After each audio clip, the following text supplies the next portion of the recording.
Bonjour à tous, aujourd'hui nous sommes le 15 mars 2022. Je reviens à la charge. Bien entendu, nous allons casser encore les papos en ce qui concerne l'intelligentsia africaine, là en particulier les griots de monsieur Soro Guillaume Soro. Voilà. Parce qu'en fait, chacun de nous, nous sommes en train de rechercher comment faire pour sortir de la servitude volontaire, comment faire pour sortir de la France-Afrique. Et que par conséquent, si on se dit, comment dire, digne fils d'Afrique, voyez-vous, eh ben, on doit tout faire pour sortir de ça. Donc, je vais vous montrer, comme je fais d'habitude, un extrait de l'intervention de M. Franklin Nyamsi, encore une fois, pour le démasquer. Voilà, parce que je dis, à partir du moment où il ne prend pas ses distances avec Guillaume Soro, moi je ne lâcherai pas. Ah oui, parce qu'il n'est pas crédible. Alors que si il annonce qu'il a pris ses reculs, enfin ses distances avec Guillaume Soro, là j'adhère. Voilà, c'est ça. Telle est ma démarche. Voilà. Et tous ceux qui soutiennent le professeur Nyamsi, il n'est pas question de remettre en cause sa compétence. Loin de là, simplement, je remets en cause son honnêteté intellectuelle, c'est quand on sait que Guillaume Soro a du sang sur les mains. C'est tout ce que je dis. Alors, si vous voulez rien savoir, c'est votre problème. Mais moi, je ne lâcherai pas. Voilà. Je pense que je ne suis pas le seul, d'ailleurs. Hein, je vais vous montrer ça, parce que je vais caler ça à la 17. Voilà. Nos téléspectateurs nous en voudraient si nous ne plongions pas dans l'arène politique ivoirienne et burkinabé où vous vous êtes illustré depuis quelques années. On dit de vous que vous êtes la plume de Guillaume Soro, le président de l'Assemblée nationale ivoirienne. Quels sont vos liens? Mes relations avec le président Guillaume Soro datent d'une période où il ne rêvait pas d'être chef de la rébellion ivoirienne, rêvait pas d'être président de l'Assemblée nationale, encore moins de pouvoir jouer un quelconque rôle décisif, par exemple dans des médiations aujourd'hui. Vous savez, le président Guillaume Soro est maintenant d'importance continentale, vice-président de l'Assemblée parlementaire de la francophonie, il se retrouve médiateur en Égypte, etc. Guillaume Soro, quand je l'ai connu en 1995, n'y pensait pas du tout. Donc nos relations sont nées là, et elles se sont poursuivies de cette façon. Quand on me dit, êtes-vous la plume de Guillaume Soro, je dis, mais vous exagérez, vous oubliez que Guillaume Soro est un universitaire et que Guillaume Soro que je connais, c'est déjà à l'époque un tribun accompli. On ne dirige pas, il est le premier véritable secrétaire général de la FECIF qui soit élu. Et c'est parce qu'il avait un talent, pas seulement d'orateur, mais un talent d'organisateur, un sang-froid de tacticien, de stratège qui s'est avéré absolument payant pour son pays sur une certaine longueur d'année. Tous les grands chefs d'État également ont eu des plumes, donc ce n'est pas un crime d'avoir une plume. Est-ce que vous l'assumez? Vous êtes la plume de Guillaume Soro? Je ne pense pas que Guillaume Soro ait besoin uniquement ou exceptionnellement de ma plume. Parce que Guillaume Soro sait parler, Guillaume Soro sait écrire, c'est un très grand lecteur, il a fait des études de sciences politiques, et quand Guillaume Soro a besoin de moi, par contre, c'est sans réserve que je me mets à sa disposition. Professeur, ce qui pourrait agacer certains de vos détracteurs, c'est votre prétention à vous exprimer sur tous les sujets ivoiriens. Est-ce que votre amitié ne vient pas biaiser l'objectivité du philosophe que vous êtes? Vous assumez cette amitié et vous prêtez certainement le flanc à certaines critiques qui estiment que vous êtes devenu finalement, pour reprendre une expression de Paul Nissan, le chien de garde, ou de Serge Alimi, le nouveau chien de garde de Guillaume Soro. Oui, votre formule est un peu hardie. Rarement j'utilise des formules qui confondent les hommes et les chiens, donc je n'aurais pas parlé comme Paul Nizan, par respect pour les chiens aussi. Ce que je veux dire très clairement, c'est que Guillaume Soro sait bien s'entourer. Il faut vraiment que les gens le comprennent. Il n'y a pas de grand politique qui ne sache pas bien s'entourer. J'appartiens à la même génération que le président Guillaume Soro. Donc, de lui à moi, en raison de cette fraternité de lutte, les choses se font naturellement. Je n'ai pas besoin d'être dans l'ombre, je n'ai pas besoin d'être un sorcier, certains ont parlé du sorcier nègre des palais nègres, etc. Je n'en ai pas besoin. Je veux vous dire, c'est une relation faite de simplicité, de fraternité, de lutte. Et pourquoi est-ce que les hommes politiques d'importance comme le président Guillaume Soro ne méritent-ils pas d'avoir des amis? Pourquoi est-ce qu'ils n'ont pas le droit d'avoir des amis? Quand on est un homme politique, est-ce qu'on n'a pas le droit d'avoir d'amis? Est-ce qu'on n'a pas le droit d'avoir des collaborateurs qui ont des compétences plus ou moins Est-ce qu'on n'a pas le droit à tout ça? Alors, ce que je refuse, c'est la double stigmatisation. D'une part, de l'intellectuel que je suis, et d'autre part, de l'homme politique chevronné qu'il est. Stigmatisation envers moi pour me dire, si vous êtes intellectuel, vous ne devez pas être l'ami de quelqu'un qui a des responsabilités politiques. Or, justement, c'est le sens du colloque, par exemple, qu'on a eu. C'était de montrer qu'il n'y a pas nécessairement incompatibilité entre la légitimité démocratique et la légitimité scientifique. Il faut juste trouver le mode de coopération idoine. Est-ce que l'imposition de la démocratie par les armes n'est pas un précédent dangereux pour nos jeunes démocraties en Afrique? D'un point de vue historique, mon cher monsieur Goulizia, il n'y a aucune démocratie qui soit née au monde Voilà. Je vais m'arrêter là. Mais je vais vous envoyer ce lien-là. C'est très intéressant parce que nous sommes dans un concours d'honnêteté intellectuelle. Bien entendu. Djoubian, c'est mon surnom sur le net. Je me présente, donc je me veux être un panafricain très convaincu et accessoirement seulement, spécialiste de la France. Bon, écoutez, j'ai dit que M. Niamsi est très brillant, hein, professeur d'université, c'est clair, professeur de philosophie, donc professeur de lettres. Mais néanmoins, la question c'est de savoir pourquoi il veut pas dire la vérité par rapport au fait qu'il est là pour faire ce que j'appelle le service après-vente. Voilà. C'est-à-dire que M. Guillaume Soro a du sang sur les mains. Le sang des Africains en général et des Ivoiriens en particulier. Et que par conséquent, il est question de vider son sac. Parce que c'est vrai que la prochaine vidéo que je vais faire, je vais m'intéresser de plus près à l'interview qu'il a donnée sur Afrique Média, Guillaume Soro. Voilà, c'était en 2020. C'est très intéressant. Mais j'ai regardé juste le début, là, où il faisait des définitions de qu'est-ce que c'est qu'un rebelle, n'importe quoi. Voilà, c'est là où on voit les limites de ces gens-là. Parce que je dis encore une fois, peut-être matériellement, il a beaucoup plus de sous que moi, encore qu'il faut vérifier comment il a fait pour avoir ces sous-là. Voilà, première question. Et puis, pour parler du professeur Niamsi, c'est vrai qu'il a ses diplômes, j'ai rien à dire, mais par contre, si on fait un concours d'honnêteté, il n'est pas honnête. Bien entendu, pourquoi? Parce que, qu'est-ce qu'il dit? Il dit, on ne peut pas reprocher, en fait, d'avoir un ami, quand bien même il serait un homme haut placé, en l'occurrence là, pour la politique. Non, c'est pas de ça dont il s'agit. Ce dont il s'agit, c'est de dire que M. Guillaume Soro, hein, il est le bras armé de la France-Afrique. Et c'est ce qui a conduit à tuer des Ivoiriens, à tuer des Africains. C'est ça, la question de fond.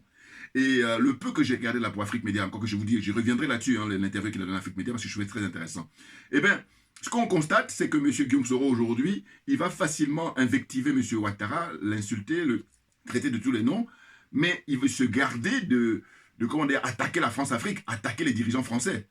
Souvenez-vous, quand il a dit, en 2020, hein, alors qu'il était le premier à annoncer sa candidature sur France 24, RFI et compagnie, donc suivez mon regard, que lui, il avait Macron quand M. Ouattara avait Le Drian. Souvenez-vous de ça. On retrouve facilement sur Internet. Hein, voilà. Donc, il suffit de prendre un peu son temps. Mais je vous enverrai le lien de, comment on appelle cette interview qu'il a accordée, qui date de 2014. Donc, ce journaliste-là que je ne connais pas du tout, et c'est pour ça que je dis toujours merci à ceux qui ont inventé Internet. Pourquoi? Parce qu'on se rejoint sans se connaître. On ne se connaît pas du tout. Mais on se rejoint par rapport aux questions pertinentes qu'il pose déjà en 2014.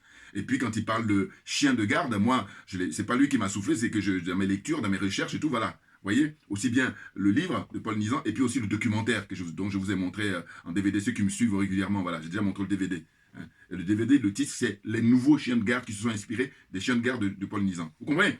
Donc, lui, il dit, voilà, on a le droit d'avoir des amis. Bien entendu, le problème, c'est l'influence que vous avez, monsieur. Parce que moi, il y a un monsieur qui m'a envoyé, enfin, quelqu'un qui m'a envoyé un commentaire en disant « Oui, mais toi, tu as le droit de soutenir Mamadou Koulibaly, comment tu veux reprocher qu'il soutienne Guillaume Soro ?» Mais la différence est majeure, monsieur. Ce dont on parle, c'est de dire que Guillaume Soro a du sang sur les mains. Dire ça, je ne suis pas le seul à le savoir. Je veux dire, tout le monde entier le sait. Vous comprenez? Même Guillaume Soro lui-même, il s'en vante encore lors de cette interview qu'il a donnée en 2020. C'est clair. Vous voyez? Donc, moi, quand je soutiens Mamadou Koulibaly, jusqu'à preuve du contraire, monsieur Mamadou Koulibaly n'a pas de sang sur les mains. C'est quelque chose d'essentiel. Vous comprenez? Hein? Enfin, je ne sais pas comment je vais qualifier ça, mais c'est évident. Donc, ne pas comprendre ça, vous êtes d'une mauvaise foi, mais caractérisé là. Et qui je soutiens en deuxième position? Le jeune frère Charles Blé Goudé. Charles Blé Goudé n'a pas du sang sur les mains, jusqu'à preuve du contraire.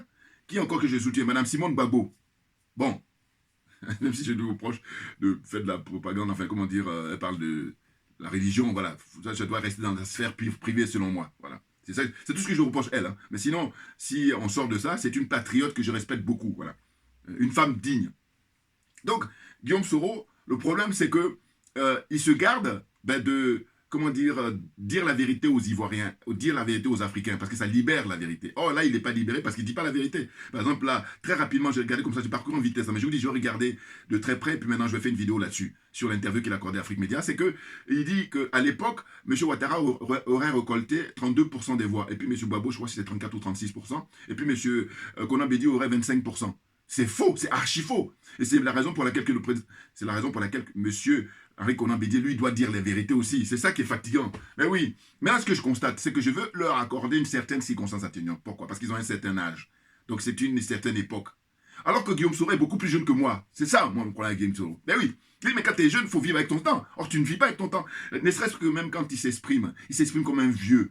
Alors, on me dira, oui, mais bon, vieux de... Non, pas nécessairement. Pas nécessairement, il faut être authentique, il faut rester soi-même. Or là, ce que je constate, c'est que rien que quand il s'exprime, on dirait un vieux, il est beau. Alors qu'on a une différence d'âge importante, je suis désolé. Hein, Guillaume Soro, il a 50 ans, moi j'ai beaucoup plus que ça. Donc ce que je veux dire par là, c'est que rien qu'à s'exprimer, limite ce qui m'inspire, ce qui me fait, à quoi me fait penser. En fait, Guillaume Soro, quand je l'observe, là, quand il parle même en parlant, je dis, mais il y a un truc qui m'a frappé aussi ici en France, c'est que comme on sait que c'est les hommes qui prennent le pouvoir, qui détiennent le pouvoir pour la plupart, eh bien, il y a certaines femmes qui ont besoin de se transformer en hommes. Quand je dis ça, je veux dire pas forcément le sexe, hein, mais par rapport à l'attitude, par rapport à l'accoutrement. Et là, j'ai donné un exemple comme ça qui m'est flagrant, c'est Mme Alio Omari, l'ancienne ministre de Jacques Chirac, qui était ministre de la Défense. Vous comprenez? Il y a elle, mais pas seulement, il y a d'autres aussi. Et puis maintenant, il y a d'autres qui ont gardé aussi leur féminité. Quand on prend par exemple Mme Edith Cresson, qui était à l'époque Premier ministre de M. Mitterrand. Bon. Mais il y a certaines comme cette génération où voilà, elles se sont mis en homme, et ça me perd. Enfin, je veux dire que je ne comprenais pas. Je cherchais à comprendre en tout cas, mais j'ai compris, mais je veux dire que ça c'était intéressant à observer. Et bien Guillaume Soro me fait penser à ça. C'est-à-dire qu'au fond, c'est vrai que jusque tout le XXe siècle, la plupart du temps, les hommes qui faisaient de la politique avaient des pouvoirs importants, ils avaient un certain âge. Donc lui, il est resté bloqué là-dessus. Ce qui fait que quand il s'exprime, il me fait penser à ça. Voilà. Alors qu'il est beaucoup plus jeune. Voilà. Bon, donc, je reviens au professeur Niamsi. Ceux qui le soutiennent, ils ont le droit de le soutenir. Mais je dis simplement qu'il est dangereux au sens où, à partir du moment où il soutient quelqu'un qui a le sang sur les mains, en l'occurrence Guillaume Soro, eh bien, il perd sa crédibilité. Il faut qu'on soit d'accord là-dessus. Vous comprenez? C'est tout. Or, il y a 3 catégories de personnes. Il y a des gens qui sont dans la même, comment dire, vision que moi, c'est-à-dire de dire que Guillaume Soro, bon voilà, il a les mains sur les... Puis il dit pas la vérité, puis il refuse de condamner la France, il refuse d'attaquer la France. Or, c'est la France qui est derrière tout ça, qui pilote tout ça, qui manœuvre tout le monde, qui instrumentalise tout le monde, tout ce beau monde-là. Voilà. Donc, il refuse ça. Et puis maintenant, il veut essayer d'attaquer comme ça M. Ouattara pour faire diversion. Non, non, non, non, attaque la France. Et là, maintenant, tu vas nous parler. Ah oui, là, tu vas nous parler. Sinon, pour l'instant, là, tu es en train de faire pour amuser la galerie. Vous comprenez? Bon. Donc, ce que je voulais dire, c'est que l'histoire d'amitié avec les uns et les autres, mais bien entendu, mais moi, personnellement, si j'ai un ami qui a, j'allais dire, un cadavre ou tout dans son placard, si je ne sais pas, c'est différent. Mais si je le sais, je dis, je suis désolé, parce que c'est une question de valeur morale, c'est une question de paradigme, c'est une question de... Voilà. Et comme moi, j'ai dit toujours, ma religion, c'est la vérité et la justice, vous comprenez bien qu'il faut une certaine cohérence, et puis voilà. Donc, que dire? C'est-à-dire que c'est aussi une question de notoriété. C'est-à-dire que vous influencez un monde, beaucoup de monde, dans toute l'Afrique francophone en tout cas, puis un petit peu peut-être en Afrique anglophone. Vous voyez, étant originaire du Cameroun. Mais c'est principalement l'Afrique francophone. Donc vous influencez pas mal de monde, et c'est la raison pour laquelle j'ai dit, il y va de votre crédibilité que de dire officiellement que vous n'avez plus rien à voir avec Guillaume Soro, ou en tout cas, vous pouvez garder l'amitié, mais ça va rester dans le privé, et que vous n'allez pas faire des démarches là, aller au Mali. Or, quand il fait la démarche au Mali, ceux qui ne savent pas, ils pensent qu'il allait comme ça en tant que panafricain. C'est pas vrai. Il est dans une démarche pour essayer de faire glisser Guillaume Soro. Ils sont dans cette manœuvre-là. Moi, je les vois venir. Bouillard. Voilà. Et puis, j'ai pas le temps, Assimi Goïta. Ah ben oui. Alors, j'ai noté un peu pour ne pas oublier des trucs. Qu'est-ce qu'il dit? Il dit que il ne veut pas reconnaître qu'il soit la plume de Guillaume Soro. D'ailleurs, ça, c'est une question que lui posait le journaliste, mais une question banale. Et on voit qu'il n'est pas à l'aise. Alors qu'il n'y a rien de mal. Donc, disons, ça se poser des questions, puisque tous les dirigeants dans le monde entier, voilà, ils ont ce qu'on appelle leur... D'ailleurs, il faut aller chercher l'origine, leur nègre. Il faut aller chercher l'origine. Ça, c'est intéressant, ça. Pourquoi pas un autre terme, et puis voilà. Bon, là aussi, pareil, je pense que c'est propre à la France, je pense, ce terme-là. Parce que je ne suis pas sûr que ce soit les Espagnols, que ce soit les Anglais, que ce soit les Portugais, les autres.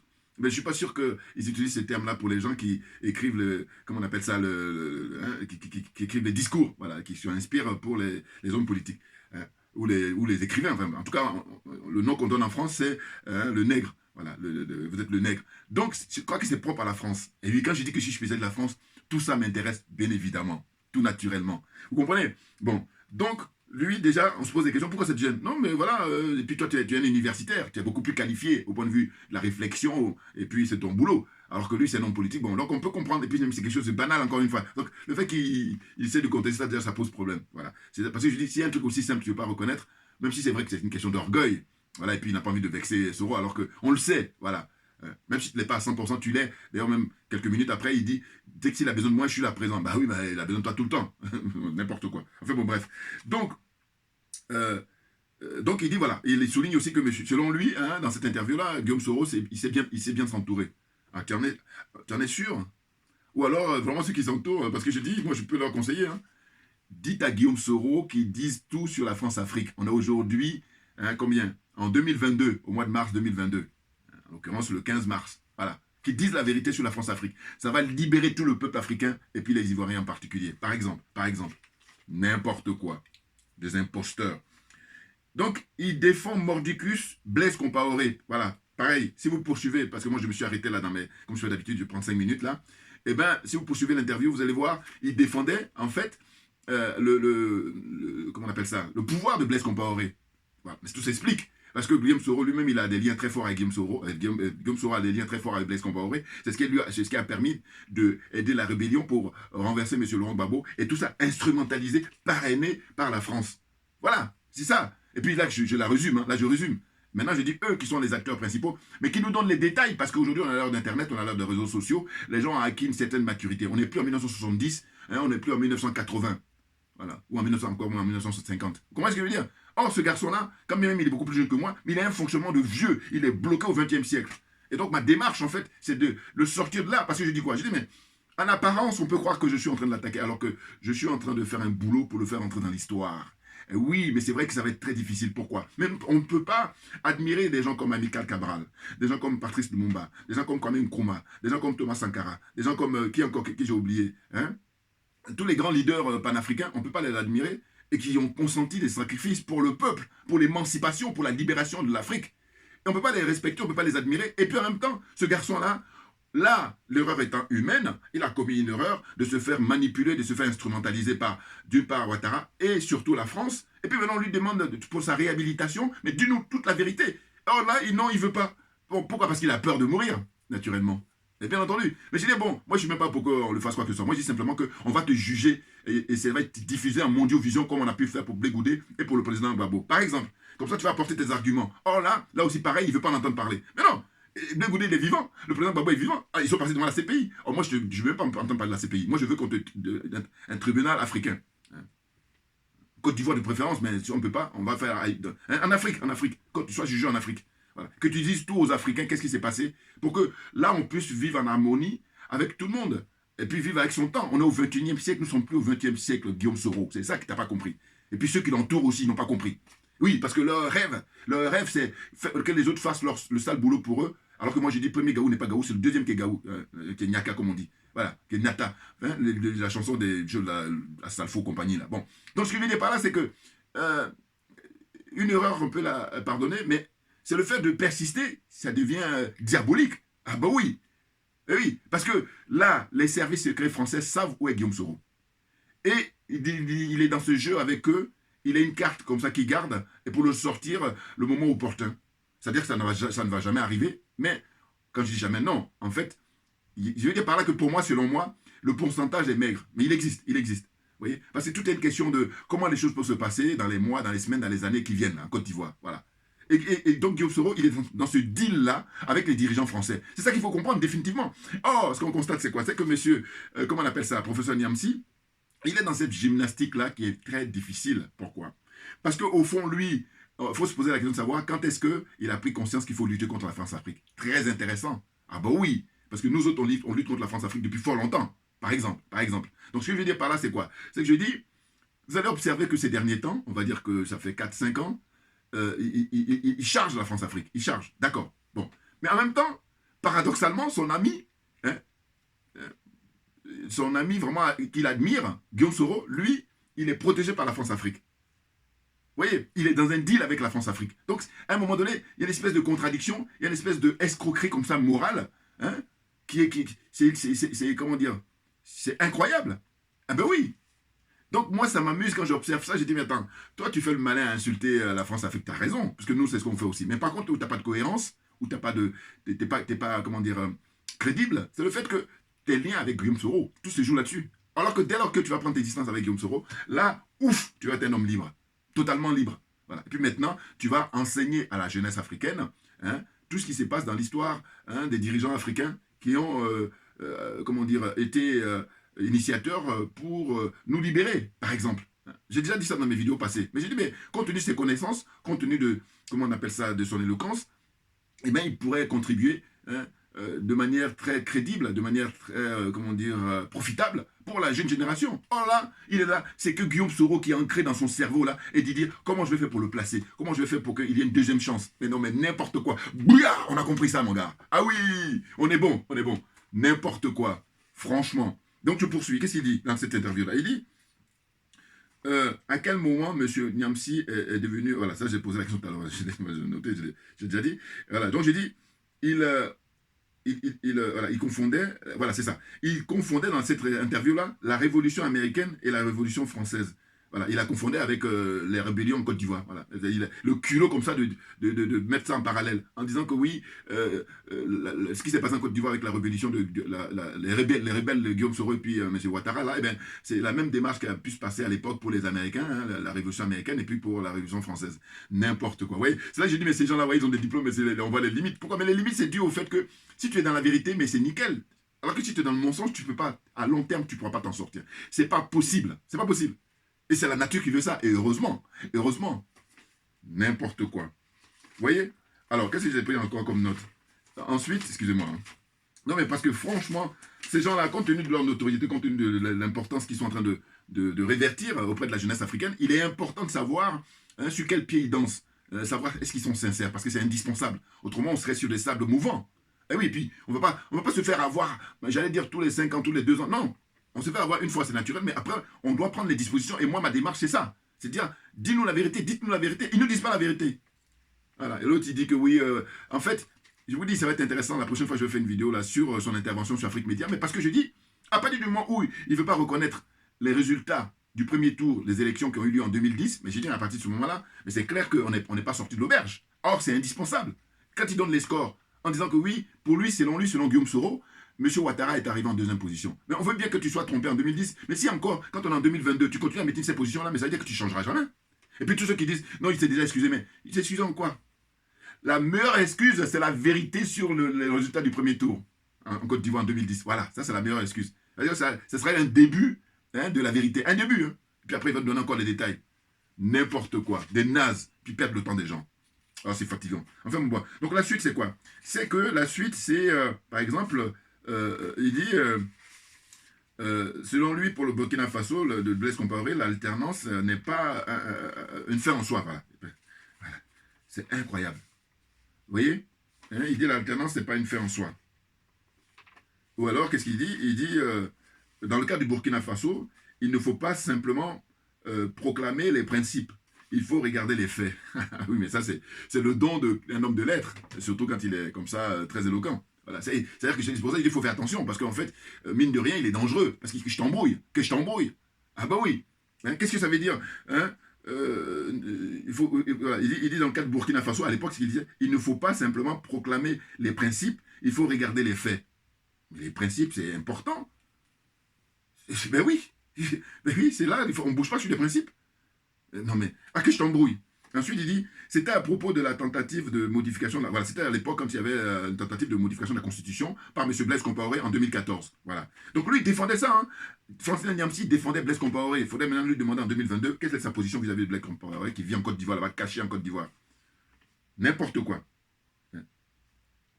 Là, j'ai dit, moi j'ai noté, j'ai dit, il fait là encore la confusion entre la vie politique au Cameroun et celle du Burkina Faso. Voilà. Parce qu'en fait, pour l'instant, je vous dis encore une fois, je me répète, le seul point où je me rejoins avec lui, où je le rejoins, en tout cas où on n'est pas vraiment à 100%, c'est quand il critique Paul Biya, quand il critique le régime de Paul Biya. Voilà.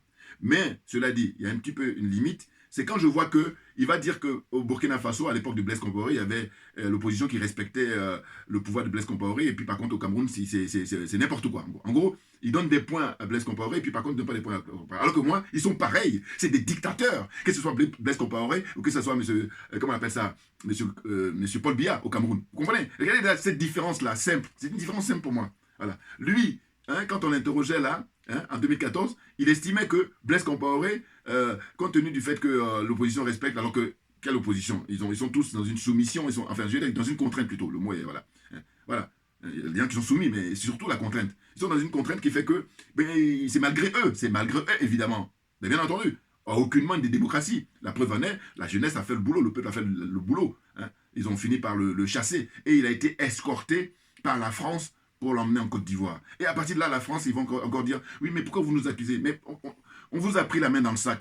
Pourquoi vous ne laissez pas Blaise Compaoré à la jeunesse burkinabé pour qu'il s'occupe de lui? Pourquoi vous ne le laissez pas? Pourquoi vous l'escortez et pourquoi vous le protégez en Côte d'Ivoire? Donc, fort de tout ça, j'ai dit, mais il faut arrêter. On a toutes les preuves que vous êtes là, vous manœuvrez tout, vous instrumentalisez tout. Et puis, vous avez le culot d'insulter l'intelligence de l'Africain. La France insulte l'intelligence de l'Africain depuis des siècles et ils entendent le perpétuer. Et moi, à ma petite manière, je vous dis, je dis stop, c'est terminé, on a compris. J'ai pas le temps, Assimi Goïta, donc on va pas perdre du temps. N'importe quoi. Allez, au suivant. Donc, il fait là, encore, voilà, je dis, il fait une confusion, exprès pour embrouiller les gens.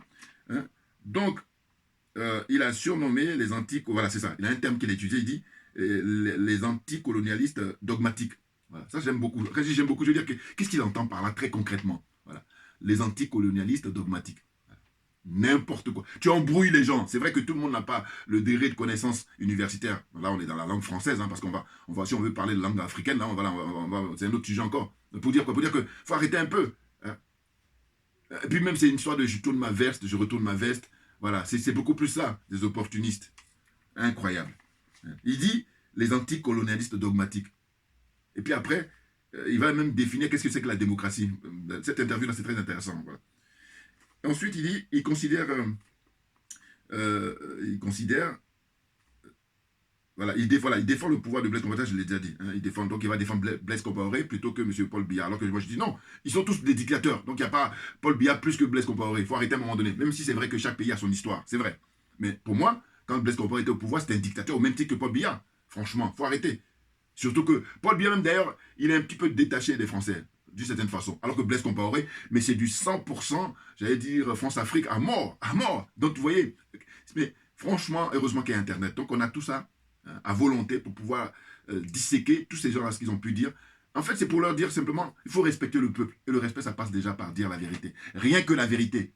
Et non pas le mensonge, la démagogie, et puis les belles paroles que je t'embrouille parce que j'ai une facilité de langage. N'importe quoi. Alors, donc il disait que Blaise Compaoré est élu démocratiquement. Voilà ce qu'il disait. Il dit que Blaise Compaoré est élu. À quel moment Blaise Compaoré est élu démocratiquement? À quel moment? Ou d'ailleurs, prendre toute l'Afrique francophone, qui est-ce qui est élu démocratiquement? Vas-y. Il y en a très très peu. Et puis quand ils sont élus démocratiquement, je prends le cas de Patrice Talon comment on appelle ça, au Bénin, eh bien il finit par escroquer le peuple. Par faire un hold-up. Pourquoi? Parce que le peuple lui a accordé une confiance. Il a été élu démocratiquement. Face à Zinsou. Et puis maintenant, quand il prend le pouvoir 1 an, 2 ans après, ben là, il fait tomber le masque. Le dictateur. Voilà. Et ça, tu vas aller où avec ça? Ou alors Macky Sall, qui a fait rêver la jeunesse sénégalaise à l'époque, on le met, et puis là, en fait, ça n'a pas duré longtemps pour faire tomber lui aussi son masque de comment on appelle, soldat de la France-Afrique. Vous voulez aller où avec ça? N'importe quoi. Alors, la suite, pour terminer là, c'est, selon lui, pour le Burkina Faso, de Blaise Compaoré, l'alternance, voilà, c'est ça que je disais, n'est pas une fin en soi. Voilà. Et qu'est-ce qu'il ajoute? Voilà, il dit l'alternance n'est pas une fin en soi en démocratie. Non mais franchement, qu'est-ce qu'il ne faut pas entendre? Mais en démocratie, l'alternance, mais c'est un élément indispensable, c'est un mécanisme indispensable. Mais oui, parce que si tu confisques le pouvoir, c'est ton droit, mais par contre, ne viens pas dire que tu es en démocratie, ça n'a pas de sens. Vous voyez, donc voilà des gens qui sont très qualifiés, intellectuellement parlant, mais par contre, comme il n'est pas honnête, eh bien, il finit par être dans des contradictions. Ça ne tient pas, réfléchissez un peu à ce qu'il dit. Il dit, l'alternance n'est pas une fin en soi en démocratie. Il n'est plus en démocratie, là. Elle est un autre régime. Voilà. Mais ce n'est pas la démocratie. Ah, mais c'est dingue, hein. Si les enjeux n'étaient pas énormes, j'allais dire, on avait pouffé de rire tout le temps. Mais les enjeux, voilà, les répercussions sur le fait que ces gens-là, qui sont des irresponsables, ils prennent le pouvoir et puis ils font n'importe quoi. Et il y a des dégâts après. Des gens qui meurent. Parce qu'il y a des immeubles qui s'écroulent. Des gens qui meurent parce qu'ils doivent traverser la Méditerranée. Vous en dites quoi, vous? Donc fermez-la, rasez les murs.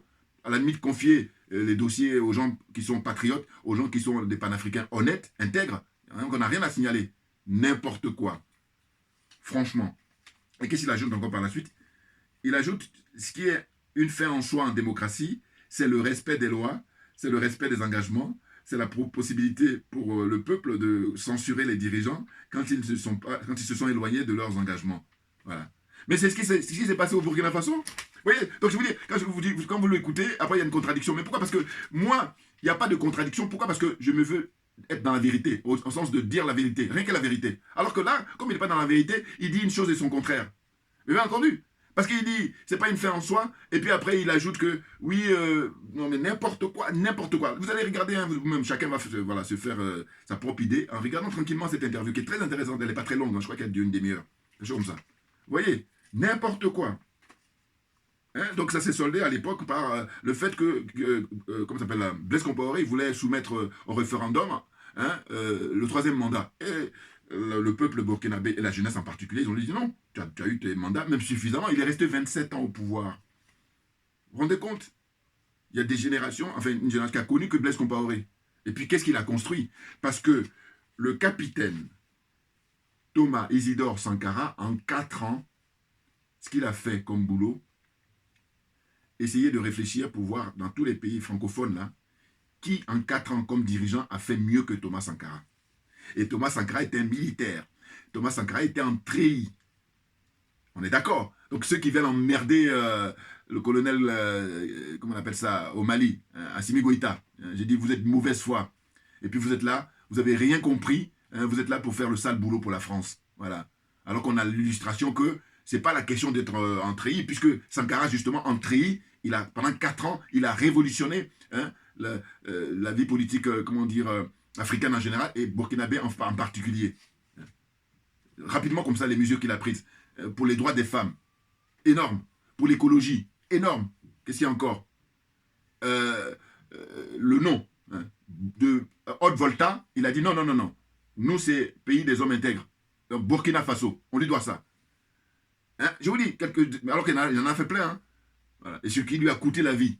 Et là, aujourd'hui, les Guillaume Soro, là, on lui dit, bon, on va préserver ta vie. Mais tout ce qu'on te demande, d'abord, prends ta retraite politique et puis dis-toi. Alors on dit, oui, mais même s'il fait ça, ils vont le tuer. Oui, mais non, mais c'est trop facile. Et d'ailleurs, c'est une question de génération, parce que quand je pense à ça, je vous dis, c'est par exemple les enfants de Thomas Sankara, comme ils sont aujourd'hui. Ils sont très discrets, je crois que c'est leur maman qui a dû décider, mais elle a raison. Hein, je crois qu'ils vivent aux États-Unis. Voilà. Mais ça n'empêche que, même si on ne les connaît pas, on a envie de les connaître. Voilà. Parce que leur père, il a posé un acte historique, mais pour l'humanité en général, et pour l'Afrique en particulier. Énorme, énorme. Les enfants ou les petits-enfants de Patrice Lumumba, les enfants ou les petits-enfants de Kwame Nkrumah, les enfants ou du président Nasser d'Égypte, on ne le mentionne pas souvent, alors que c'est un vrai panafricain, un très grand panafricain. Vous voyez? Qui encore hein? Amilcar Cabral que j'ai cité tout à l'heure, leurs enfants, leurs petits-enfants. On a envie de les connaître. Voilà, parce que leurs aïeux, là, ils ont posé des actes, mais vraiment très dignes. Hein? Nous permettent de sortir de l'esclavage, de sortir de la servitude volontaire. Oh là, Guillaume Soro, beaucoup plus jeune, il est là. Hein, les façons de parler des vieux. Non, mais c'est dingue. Hein. Non, c'est bien qu'on ait cet outil-là qui nous permet de réfléchir tranquillement, posément, froidement, et de se dire, bon, de quoi on parle? Est-ce que ce qu'il dit, ça tient la route? Et qu'est-ce qu'il veut? Quelles sont ses motivations? Mais si on est dans l'escroquerie et qu'on veut prendre la place de M. Ouattara pour faire comme lui, mais quel est l'intérêt? Dites-moi quel est l'intérêt. Alors, c'est toujours pareil. C'est le comprendre de l'être humain. Il y en a qui se croient les plus malins et tout ça. Non, non, non, non. J'ai pas le temps. Je n'ai pas le temps, Assimi Goïta. J'ai pas le temps. N'importe quoi. Alors, qu'est-ce qu'il dit par la suite? Il dit qu'au Burkina Faso, voilà, l'opposition reconnaît la légitimité du président Blaise Compaoré. Tout ça dans l'interview, là, hein, comparativement au Cameroun. Voilà. N'importe quoi.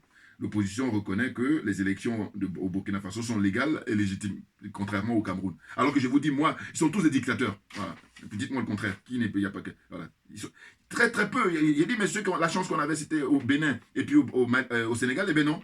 Les autres, là, Patrice Talon d'une part et Macky Sall d'autre part, ils arrivent avec les gros sabots là et puis maintenant ils chauffent, ils montrent leur vrai visage de dictateur. Voilà. Et ils ne sont pas originaux d'ailleurs en la matière. Ils ne sont pas dans l'originalité, ils ne sont pas originaux. Voilà. C'est clair.